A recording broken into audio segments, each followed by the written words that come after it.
Voltamos do intervalo para falar de um dos grãos mais importantes produzidos no Brasil, o algodão. Nós somos o quarto maior produtor do mundo e o segundo maior exportador. 96% dessa cultura no país está localizada no Cerrado, o que se reflete na sua qualidade.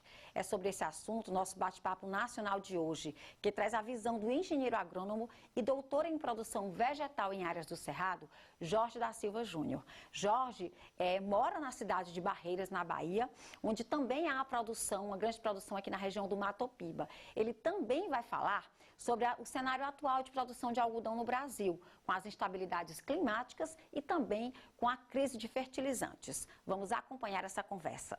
Então, gente, recebendo aqui no Painel Agro, mais uma vez, o Jorge Júnior, né, que é doutor em produção vegetal lá nas áreas do Cerrado, fala diretamente de Barreiras, na Bahia. Olá, Jorge, seja bem-vindo novamente ao Painel Agro. A gente que agradece, viu, a possibilidade de poder estar conversando um pouquinho, trazendo um pouco mais de informação, e é sempre bom poder estar conversando e cumprimentar os nossos colegas aí das outras unidades UNINASAL distribuídos aí no Brasil, e os nossos alunos que conheçam um pouquinho mais da área do agronegócio. Temos aí já 2 cursos de agronomia, um aqui, o outro lá com o professor Jair, né, em Cacoal. Então, é sempre bom de poder estar avançando um pouquinho mais e contribuindo sempre com o agronegócio no nosso Brasil. Olha só, esse ano o Brasil dava uma expectativa de produção de 6,8 milhões, né, de toneladas de algodão. Mas aí eu pergunto se essa previsão se mantém, Jorge, com esses problemas. Comece falando sobre isso, sobre os problemas com o clima que a gente teve. Fala para a gente. Veja só, o que a gente tem percebido é que essa área ela acabou se mantendo. Existe uma previsão, inclusive, de diminuir um pouquinho, né? Hoje, se for pensar o Brasil como um todo, ele acaba avançando aí na ordem de 1.700.000 hectares com a produção de algodão, sendo que aqui em Barreiras a gente está aí na ordem de 300 a 350 mil hectares plantada. Isso aí, às vezes, varia um pouco, tem avançado um pouco em torno de 7%, depois isso reduz de novo, cai ali para os 280 mil hectares, mas o que tem pegado? Em particular, nessa última safra, a gente percebeu que houve muita chuva, e isso daí acabou prejudicando um pouquinho o desenvolvimento da cultura, porque ela não conseguiu crescer bem, o que aqui comumente o produtor fala em campo, não conseguiu fazer muito ponteiro. O que é fazer ponteiro? Não conseguiu aquele pleno desenvolvimento de formação de maçãs e capulhos na parte de cima da planta. Então, ficaram plantas um pouco mais baixas, o que impactou em número de capulhos, que, por sua vez, vai diminuir, então, em produção. Mesmo assim, a gente tem algumas áreas que chegou a recordes de produtividade, acima das 400 arrobas, só que em sequeiro, algumas produtividades que estão na ordem dos 300, 330 arrobas por hectare, sendo que uma grande maioria ainda teve aí em torno das 200 arrobas sendo produzidas, o que é um impacto bem grande, né? Se a gente for pensar em relação a essa produtividade, se tivéssemos em condições normais, isso avançaria tranquilamente a pelo menos mais de 10, 20% aí do que a gente está vendo agora. Doutor Jorge, eu vou questionar aqui em relação ao Piauí, eu queria uma avaliação sua, né? O Piauí vai ultrapassar um pouco mais de 63 mil toneladas, de acordo com a previsão da Conab, mas no todo representa só 1%, né, da nossa produção, que é de 6,1 milhões a previsão para esse ano. O senhor acha que isso deve avançar? Eu andei recentemente, cheguei a ver alguma produção dos cerrados, né, por ali, região ali de Uruçuí. Como é que o senhor avalia, né, essa questão do crescimento das safras? Podemos chegar a números maiores no decorrer dos anos? Existe tendência a aumentar, sim. Só que ainda um dos principais, vamos dizer assim, pilares de decisão do produtor ainda são as questões climáticas. Então, a gente tem um certo ciclo que tem se repetido nos últimos anos, principalmente aí no sul do Piauí, a região ali de Uruçuí, Baixa Grande do Ribeiro, enfim, aquele pedaço ali. A gente tem percebido que a cada, 3 anos, com algumas variações para baixo de umidade, e depois vem um ano bom. Então, o produtor está se preparando para conseguir aproveitar, então, essas condições climáticas favoráveis e realmente investir na cultura. Então, existe potencial, mas ainda assim existe um pouco de temerosidade, principalmente em função de ser uma cultura que é de alto risco, que a gente fala, que é extremamente cara de manter, principalmente em função dos fertilizantes que são utilizados, as próprias tratos fitossanitários que são utilizados, que são frequentes. em alguns casos ultrapassa até as 30 aplicações, então isso acaba onerando demais a cultura. Então, por isso que às vezes a gente pensa, mas o produtor vai avançar, não vai avançar, mas às vezes ele demora um pouco mais para arriscar em função desse risco que é alto. No entanto, a gente percebe que quando comparativo com soja, esse retorno econômico, ele chega a ultrapassar as 2, 3 vezes. Então, às vezes esse risco compensa. Ou o que a gente percebe? Grandes produtores e grandes grupos têm avançado e investido bastante, mas ainda alguns pequenos produtores que têm se aglomerado e juntado ainda estão um pouco temerosos em realmente aumentar essas áreas. O senhor falou aí na questão das dificuldades de produção, né? Falamos em fertilizantes, de que forma isso está afetando nesse momento, né, o mercado para quem produz, enfim, algodão no Brasil? De maneira geral, o que a gente tem percebido? Alguns produtores ainda têm, então, esse mercado ainda bem aquecido. No entanto, existe, então, aquela temerosidade se vai realmente entregar esses fertilizantes. Aqueles produtores que se anteciparam, já fizeram essas compras, muitos deles já receberam. Mas aqueles que estão se preparando agora, ainda existe toda uma dinâmica que está, inclusive, a gente pensar que o agro é demais, né? O agro está impactando exatamente em abertura dos portos lá na Ucrânia, para a liberação, inclusive, de escoamento da produção de milho, como também de saída de fertilizantes. Então, isso traz um impacto direto para os nossos produtores nacionais, principalmente em conseguir receber essas unidades de fertilizante. Em alguns casos, isso pode, inclusive, onerar ainda mais essa recepção. Aqueles que já compraram, então, só esperando receber, se tudo estiver ocorrendo dentro do que é previsto, isso já vai ser um alívio para muitos produtores. Aqueles que ainda estão temerindo, como é que fala, temerosidade de tentar receber esses fertilizantes, ainda estão aguardando e realmente vendo se até que ponto pode se arriscar para essa produção. Então, assim, o agro ele interfere em tudo. Inclusive, foi dado, então, uma trégua, vamos dizer assim, para a liberação dos portos, exatamente para não quebrar a economia local. Né? Então, isso aí a gente tem percebido lá na Ucrânia e que isso afeta não só o Brasil, mas todas as unidades que produzem algodão hoje no mundo, vamos dizer assim, né? Do globo. Então, eu queria agora passar para essa produção nacional, uma avaliação. Né? A gente viveu um momento em que o Brasil era um dos maiores produtores, salvo engano, chegou a ser o maior, doutor, de algodão do mundo, e aí nós tivemos uma baixa, né? Um outro momento ali, década de 80, 90, e aí estamos retornando. Eu queria que o senhor falasse um pouco dessas fases, né? Da produção de algodão no Brasil, para hoje estarmos no cenário de hoje, estamos entre os 5 maiores produtores do mundo. Um dos pontos que a gente pode fechar é que a gente detém aqui uma das unidades ainda de uma genética ainda lá primitiva ainda aqui no Brasil. Se a gente for pensar hoje, região e principalmente do Nordeste, né, região do Maranhão, onde detém então as raízes, vamos dizer assim, do algodão. Então existe aqui toda uma condição favorável de desenvolvimento dessas culturas. Só que a gente sabe que isso avançou e quem conhece algodão aí do tempo dos avós, é uma árvore gigante. Então, hoje a gente já avançou bastante geneticamente para reduzir o tamanho. A gente utiliza alguns maturadores para permitir, então, uma redução de tamanho, inclusive redutores de tamanho, né, que bloqueiam o desenvolvimento daquela cultura, que ela não para de crescer, é de crescimento indeterminado. Então, hoje existem muitas variedades que estão mais adaptadas em determinadas micro-regiões. E daí vai variar de qual estado que você está, as condições de solo, para que você explore o máximo o potencial dessas variedades, vamos dizer assim, da espécie do algodão. Tá. Essa fase tem avançado bastante em desenvolvimento genético adaptado para diversas regiões, principalmente do Cerrado do Brasil. Um dos pontos que ainda precisa avançar um pouco mais, ainda em relação à comercialização do pós, vamos dizer assim, depois da porteira, que a gente costuma falar nas aulas de administração rural.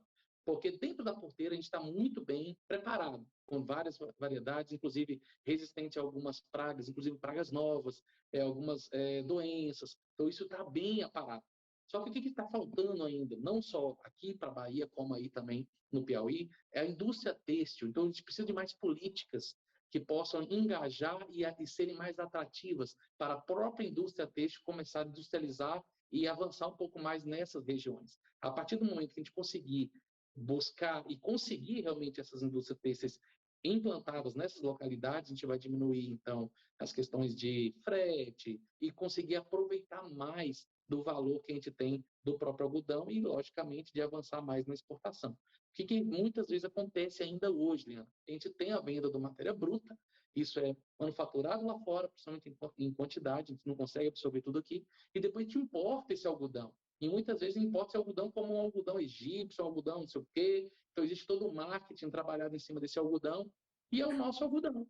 Então, por que a gente tem que estar pagando 3, 4, 6, 8 vezes mais por esse algodão, por esse tecido, vamos dizer assim, sendo que é de matéria-prima produzida aqui?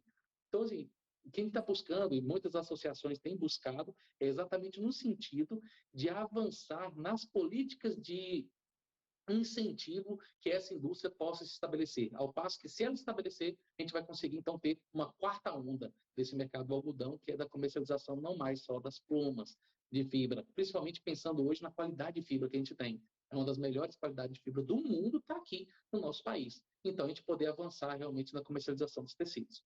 E o que levou o país a avançar desse salto em qualidade no Um algodão? dos, um dos principais pontos é a própria, como é que fala, avanços tecnológicos das próprios maquinários que estão sendo utilizados. Então, hoje avançou muito a genética, em que está sendo plantado esse algodão em suas diversas variedades, e a própria, vamos dizer assim, a tecnologia da agricultura avançou bastante. O maquinário utilizado, as colhedoras, os próprios tratores que são utilizados. Que hoje a gente detém principalmente as regiões de Cerrado, e é o caso aí do Piauí, a região aqui do Mato Piba como um todo, né? Aqui da Bahia, do Maranhão e Tocantins, que são aqueles mesões, né? Aquilo ali tem facilitado bastante a produção em área e com qualidade, ao passo que a gente consegue utilizar, então, o uso de maquinário cada vez mais sofisticados, que garantem o uso correto, não só dos insumos, mas também que a gente possa identificar as demandas da cultura. Então, quais os determinados pontos onde eu tenho acometimento de uma determinada praga, uma doença, ou então que teve um excesso, ou alagou, tem um excesso de água, ou tá, o contrário, eu tive menos adubo. Então, esses grids e o que a gente chama da agricultura 5.0, que já está chegando. A 4.0 está ficando para trás. Então, essa 5.0 tem avançado na agricultura de precisão e cada vez mais o produtor já tem conseguido fazer a gestão do seu negócio na palma da mão, com seus smartphones, com diversas outras ferramentas que ele consegue acompanhar de perto o uso desse maquinário, o melhor uso dos seus insumos, para que assim eu tenha um maior retorno econômico. Então, isso aí é que realmente tem facilitado e tem dado esse salto, não só para o algodão, mas diversas outras esferas da cultura de grãos, fibras e fruticultura. Agora, doutor Júnior, eu queria falar um pouco da questão da produção sustentável, né? Um assunto que a Associação Brasileira dos Produtores de Algodão vem batendo muito, né? Que o algodão brasileiro responsável, né? Em que se encaixa essa rotina, né? Que torna esse algodão aí referência no mundo quanto à sustentabilidade? Um dos pontos que a gente tem percebido, inclusive, foi tema agora do último sábado, que a gente teve o 4º encontro regional de algodão aqui no oeste da Bahia, e depois de 2 anos, né, que a gente não está tendo evento, agora está começando de novo. E daí foi possível a gente escutar um pouco sobre o André da AgroConsult, ele trouxe várias informações, e uma das principais é que a gente tem avançado, não só aqui na Bahia, Mato Piba como um todo, de poder trabalhar essa cultura dentro dessa sustentabilidade. Então, manejo dessa cultura, trabalhar com o melhor uso dos insumos, de você trabalhar dentro das tecnologias de agricultura de baixo carbono, de você avançar nos financiamentos verdes. Então, assim, uma agricultura responsável, sustentável e, logicamente, politicamente correta e que pense também o ambiente. Então, a gente tem pensado bastante, tem avançado bastante nesse sentido. Assim, as associações, não só aqui do Mato Piba como um todo, como também do Mato Grosso, eles têm crescido bastante esse envolvimento dessa cultura, principalmente para que possa dinamizar cada vez mais essas práticas agrícolas responsáveis, para que a gente possa ter um maior retorno econômico, sim, mas socialmente justo e ambientalmente correto. A respeito dos grandes desafios do Brasil, essa questão comercial também que você citou. Existem esses desafios e a gente sabe que hoje existe essa possibilidade também da gente trabalhar com aquele algodão colorido, né? Então, ainda em pequena escala, ainda mais voltado para uma agricultura mais familiar. Então, ele existe. Existe, inclusive, fomento para que ele avance cada vez mais, principalmente pensando hoje nas pessoas que têm suas alergias. Então, existe um mercado propício para isso. Só que existe essa pegada também no sentido da sustentabilidade, voltado esse mercado para esse tipo de produtor. Quando a gente pensa hoje o grande produtor, é o comércio realmente do algodão branco, que a gente fala, e que tem avançado bastante dentro de práticas e manejos cada vez mais voltados para pensar o ambiente, pensar também as questões sociais e de responsabilidade não só social, mas ambiental. Nesse sentido, as associações têm avançado também para que esses produtores possam estar trazendo outras dinâmicas também de uso, seja ela da própria logística de transporte desse algodão, então isso avançou bastante. Antes a gente trabalhava com inúmeras outras práticas que eram utilizadas. Hoje já existem práticas um pouco mais melhoradas. As próprios maquinários hoje que não só colhe, já desfibra, já ensaca e você já traz os rolos de algodão. Antes não, a gente precisaria de prensas que eram utilizadas, isso aí demandava tempo, que demorava, era uma prática a mais, e você gasta mais insumos, você gasta mais combustível, isso aí tudo você está emitindo mais carbono, é um exemplo. Então, hoje, essas outras práticas, a gente faz esse envolvimento maior, a gente permite, então, que a gente possa avançar cada vez mais com práticas menos poluidoras, mais uso de recursos, por exemplo, fitossanitários específicos que possam estar sendo trabalhados, variedades que estão mais específicas com alguns tipos de resistência, aí entra a parte do papel genético, né, da Embrapa e de diversas outras entidades que têm melhorado essas sementes, e que a gente vai cada vez mais melhorando então, as práticas agrícolas que são voltadas, pensando hoje no algodão. E o algodão realmente tem trazido grandes impactos e também de retorno e ações sociais em diversas entidades, nas próprias meios. Então, o algodão está muito presente para a gente. Então, em ações sociais nas cidades, em ações sociais em algumas, vamos dizer, entidades que são mais carentes e com práticas realmente que possam impactar positivamente, não só localmente, regionalmente, como no Brasil. Então, isso aí é muito importante e muito interessante e é uma ação do produtor, né? E a gente tem que realmente valorizar todo esse empenho, todo esse esforço para que a gente possa avançar cada vez mais e contribuindo diretamente na balança comercial do país. Como a gente falou bem agora das questões de pandemia, a agricultura não parou. E a gente continuou conduzindo com sucesso, com recorde de produtividade e avançando sempre pensando nesses três pilares: no ambiente, no social, na qualidade social dos seus colaboradores que estão ali trabalhando e sempre pensando também na rentabilidade. Então, ele tem que ser econômico, socialmente justo e ambientalmente correto. E a gente tem avançado seguindo esses três pilares. Perfeito, então, doutor Jorge, eu super agradeço a sua participação, um bate-papo gostoso. E a gente já convida em outro momento para voltar, tá bom? Para falar da nossa produção aí no Mato Piba, nessa grande fronteira agrícola, que está fazendo a diferença no agronegócio do Brasil. Como sempre, contem com a gente. Um abraço enorme para você, toda a equipe, sempre carinhosa com a gente aqui. Agradeço demais a oportunidade. E o nosso abraço a todas as outras nossas unidades aí, Uninasal, que estão distribuídos aí a todo esse Brasilzão. E receba o nosso abraço, então, caloroso. E quando quiser, quando precisar, conte com o nosso curso de agronomia que está aqui de portas abertas para vocês. À disposição. Obrigada, professor.